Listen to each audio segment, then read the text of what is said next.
What's going on, Madden 18 players? It's your boy Skateboardians Skates, bringing you the best zone blitz in the game, in my opinion. The most aggressive, and it's going to be the 3-4 over. And it's going to be Crossfire 3. This is the best blitz in the game, in my opinion, and I got the easiest setup that you're going to use thus far. Put your best block shedders in the game up in the front line, as far as on defense. Your fastest middle linebackers. The setup is simple. All you're going to do is hit L1 and down on the right analog stick, L1 and down on the right analog stick. I like to do it twice just so I can make sure that these guys are actually crashing down. Then from there you can go ahead, you can shade your coverage, over the top.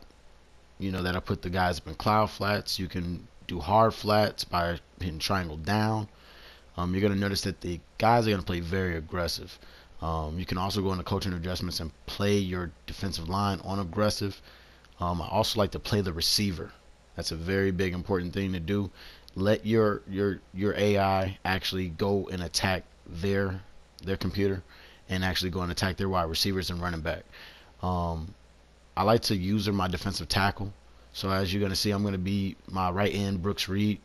But all I'm going to do, okay, because you can do this any setup that you want. This is what makes this great, because the only setup that you really need to do to make sure that it's going to get through with pressure every time is the L1 and right analog stick down. But if you want to put that guy into a hook zone, you want to put him, in a spy, the guy on the outside in a spy, that's fine. What I tend to do is I like to actually leave him on his blitzing angle, okay? And then what I would end up doing is holding L1 as soon as the ball is snapped and then pulling back. Meaning I would take the left analog stick going back up and pull him back from the line like that, and then I would get into coverage, and then you'll see a lot more mistakes being forced from your opponent, and that way you keep that blitzing angle of the defensive tackle that you're on, and in that way the pressure still gets in. Sometimes block sheds gets in. All you want to do is confuse the offensive lineman to pretty much come in, get engaged with you, and then you pull back, and then in that way you allow one of your next guys on the defensive line to sneak right through. Play action is completely dead with this play. So where do you use her? Okay, where do you like to use her? I like to use her pretty much from the right side, wherever the tight end is. I like to go right back to left. All right, I like to play that middle zone, all right, as if there was a zone there.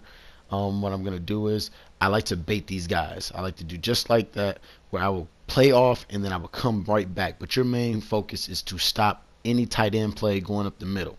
All right, take this up in practice mode, try it out. Again, the setup is simple: L1 and down, L1 and down, and that's all you have to do. From there, you can do anything else that you want to do as far as the shading of the coverage in the game.